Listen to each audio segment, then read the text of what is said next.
Lacrosse Legends. Lacrosse Legends, a comprehensive look at America's greatest game, featuring legends past, present, and future. Today on Lacrosse Legends, we speak with the iconic Coach Joe Spallina.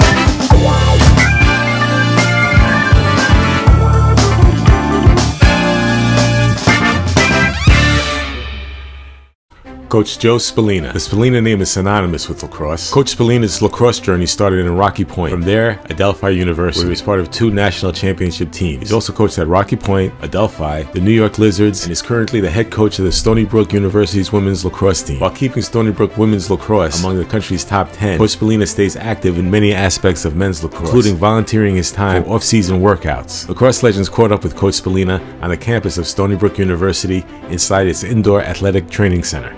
We bring the kids in, we want to try to run them, keep it fun, keep it loose, but also keep it structured and prepare them for their season. They come, they warm up, we're basically running them through a full practice. A lot of players from a lot of different places, a lot of my club kids, current college players, put all these kids in this great environment where iron sharpens iron, where you have the best players against other great players competing and everybody's getting after it. I don't think it's happening in a lot of places. The advantages for the kids that attend here, for them to go back to their colleges or their high school teams, being as prepared as they can be while being coached by a bunch of people that have been around the sport a long time and understand what's expected of them, whether it be high-level high school play or when they return for their college season. You come back for college season, ball is really relaxed, but when you come back in January, it's go time for every program because it's do or die. One loss can really ruin your season. So competition to get on the field is through the roof. We try to prepare them for that as best that we can. Can you share with us how you gravitated to the women's side of the lacrosse?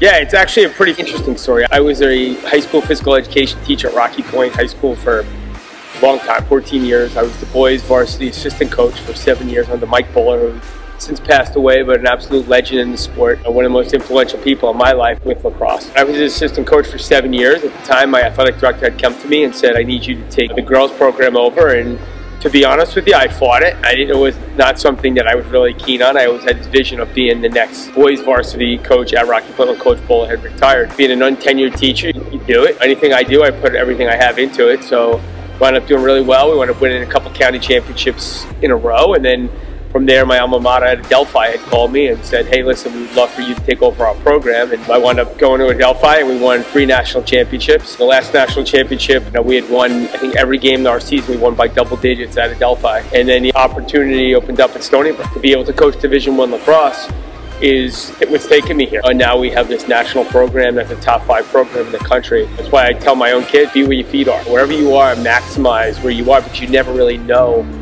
how one thing leads to another, leads to another. While doing all that, I still got a chance to stay in the men's game, coaching professional men's lacrosse with the New York Lizards. And we won a championship. We're in the playoffs almost every year. I've always been in a position where I've never been in over my head. I was always in a position where I was close and I had to climb to the top, and then whether it be high school, then go on to Division II, then be Division I, and then in the pro men's game, I ran the box, then I was a defensive coordinator, and then I took over as the head coach for a lot of time. My path is different. It's a big part of why I've been somewhat successful.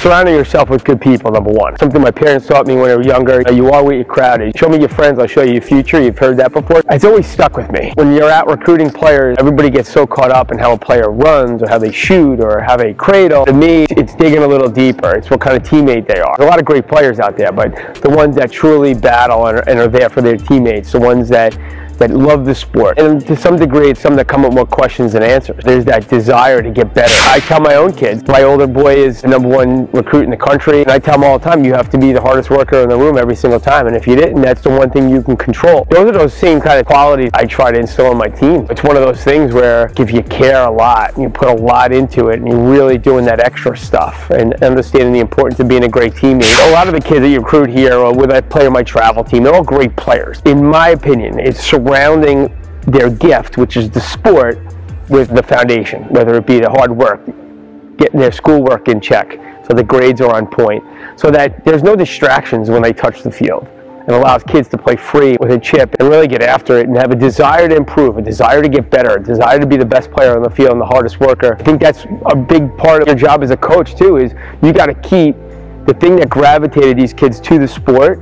You have to make sure that that comes out in the practices, because it can't be a job. It's got to be something that the kids look forward to wake up the next day and get to practice. They want to be the best they could be, and they know that the person leading them believes in them. That sounded painful, and that absolutely should be a card. That ball hit her head. Can you share with us your opinion on helmets and goggles in the women's game? I am not an advocate for the women wearing helmets. While that being said, I think the skill level and the ability to shoot and the technology in the sport is also really grown. The skill work is there, there's risk and there's danger, but I also think it could elevate even more when you put helmets on players. You look at the NHL way back when, there were far less concussions. Now the players didn't skate as fast, but I also think there is a little bit of that respect thing. I'd grown up playing hockey. Growing up as a youth player, we didn't wear masks, we didn't wear cages. We wore helmets, we didn't wear cages, we wore mouth guards. Rarely did somebody get hit in the face with a stick because there was a mutual respect where everybody was kind of there. I think a lot of that goes with that. I think that there's obviously a calculated risk when you're not wearing a helmet and all the play is up by the head and the stick work is up by the head. But I also think that the purist in me doesn't want that change. I think that's important for the game to have that thing that separates it. When you see the game, if it's officiated correctly, there's not a lot of that stuff. I do think there is a responsibility to the game being officiated correctly where some of that stuff is there. There's certain rules that if they're enforced, like if there were more charges per se called in women's lacrosse, I think you'd have less of those blind runs down the middle where players are getting decked down the middle or cross-checked in the head and stuff along those lines. I think there's a lot of different moving parts, but to answer your question in short, I think helmets would open up a completely different can of worms that I don't think are necessary in the sport. Next on Lacrosse Legends. You're watching Lacrosse Legends.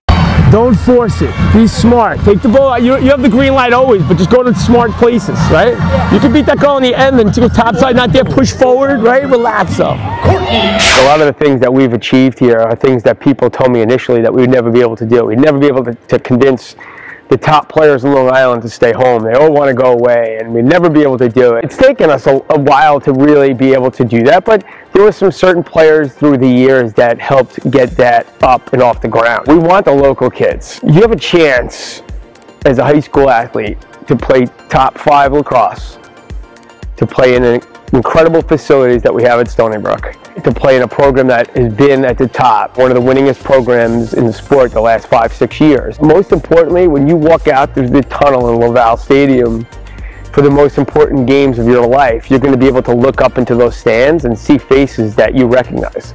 Mom and Dad will be able to come to games, every game. Your grandma will be able to get to a game. And guess what? If you're playing on Saturday and it's the biggest game of your season and Sunday's Easter Sunday, you can get home playing at a high level and getting a great education. I think there's a lot of boxes that we check here at Stony Brook. The way the university has grown with the facilities and our ability to compete at a top 5 level. I remember when I first came here, there were 82 schools in Division I women's lacrosse, and Stony Brook's program was ranked 70th.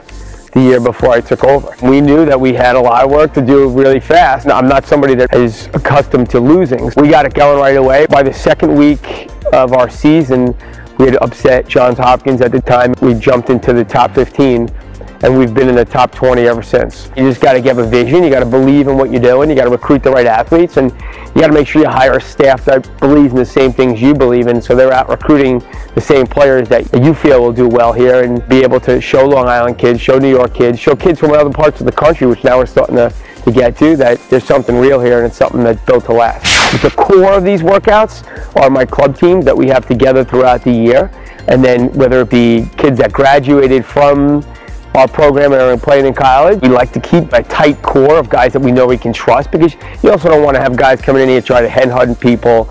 You want guys to stay healthy. So the mix that we have is really, really good. It's just putting the right guys together and guys that really want to work hard. No one out here taking runs at people or anything along those lines, because it is interesting dynamic where you have some schools that maybe are rivals when you have a player from different programs. I think that's important because this is homemade. It's authentic. That's important for you to control the ingredients and control who's in the room, because if you have too many people from different places and players you don't know or have a connection with, it can ruin everything for everybody, and that's certainly not what we're trying to do. The doors are open. We're excited to welcome guys in, for them to get better and prepare them for their season. I love the sport, so anything I could do to advocate for the sport and to help kids have a great experience with the sport, those are my primary concerns.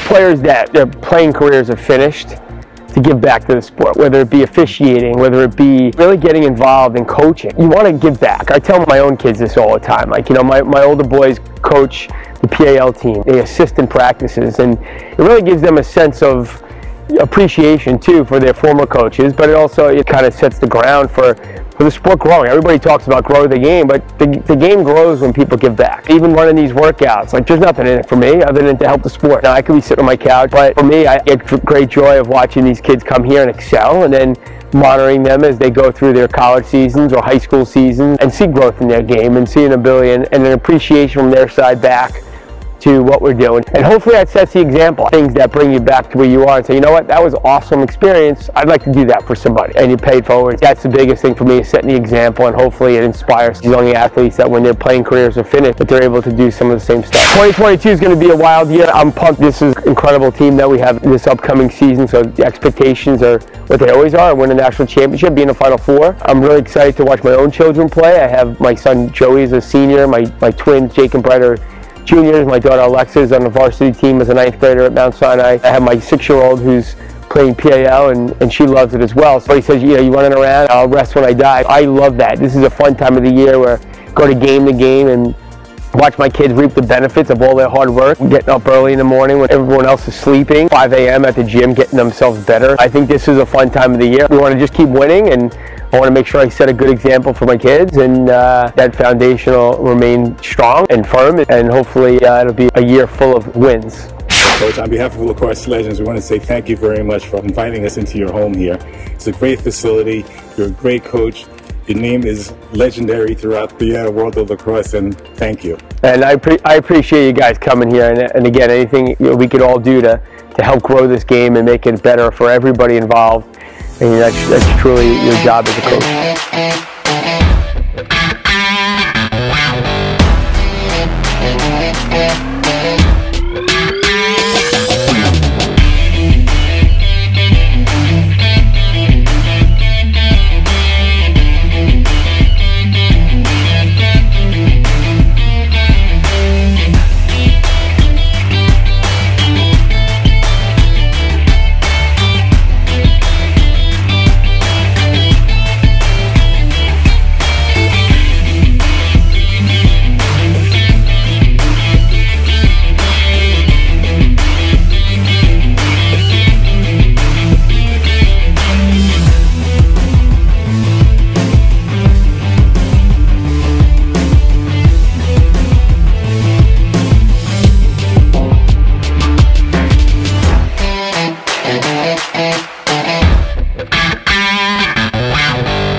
Coach Spallina said, the proof is in the pudding. Looking forward to a great 2022 season.